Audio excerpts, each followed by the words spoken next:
waombolezaji wote, uniruhusu ni wasalimu nyote katika jina la Bwana wetu Yesu Kristo. Kegasa Yesu.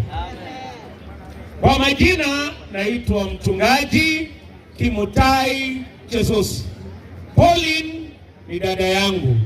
Neno moja tu nataka niseme katika Zaburi 46 na mstari wa kwanza. Biblia inasema Mungu kwetu sisi ni kimbilio na nguvu, ni msaada utakaoonekana tele wakati wa mateso.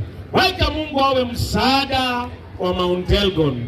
Mambo mengi yamekuja, siasa ni mingi, lakini Mungu ndiye msaada wetu. Kwa familia ya Pauline, Mungu awafariji, aponye pamoja na mama na jamii yote. Mungu wa amani awe pamoja nanyi.